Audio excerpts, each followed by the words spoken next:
Sa ilang sementeryo may mga nagmumultong pinsala dahil sa kalikasan o kaya'y sa mga proyektong palpak.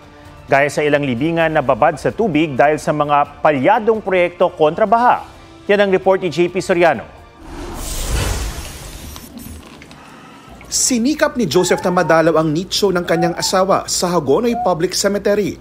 Sadyang pahirap lang ang di pa humuhupa roong baha. Umaalingasaw pa ang basura.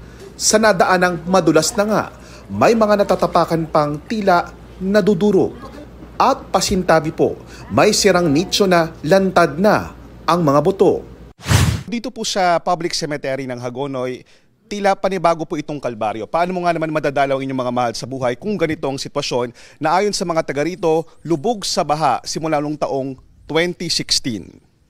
Kung tutuusin, may 43 flood control project sa Hagonoy. Lagpas 3 bilyong piso ang ginastos para sa mga yan. Kaya si Joseph nanunumbat. Kung totoong ginawa nila yung project na yun, di sana hindi kami naghihirap ng ganito. Sinisi naman ng bagong mayor ang di pagkonsulta ng DPWH sa mga proyekto na umano'y bungi-bungi o hindi natapos. Wala pang tugon ang DPWH kaugnay nito. Pero kasama na mga yan sa mga iniimbestigahang proyekto ng Bulacan 1st District Engineering Office. Baha rin ang sumalubong sa mga bumisita sa Iloilo City Public Cemetery, gayon din sa La Paz at sa Tanza Public Cemetery. Sinisi ng City General Services Office ang pagpalya o kaya kawalan ng maayos na drainage system. Sa ngayon, maglalagay raw muna sila ng pansamantalang tawiran sa mga sementeryo. Sa Independent Cemetery ng Dagupan City, tuluyan ng giniba ang nasa 48 apartment type na nichong gumuho nitong Agosto dahil sa ulan.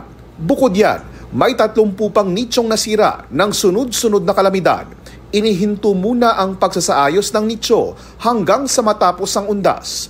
Ang mga labi sa mga gumuhong nicho inilagay muna sa sako at garbage bag, saka ililipat sa gagawing bone deposit upang may pagtirikan ng kandila ang mga kaanak.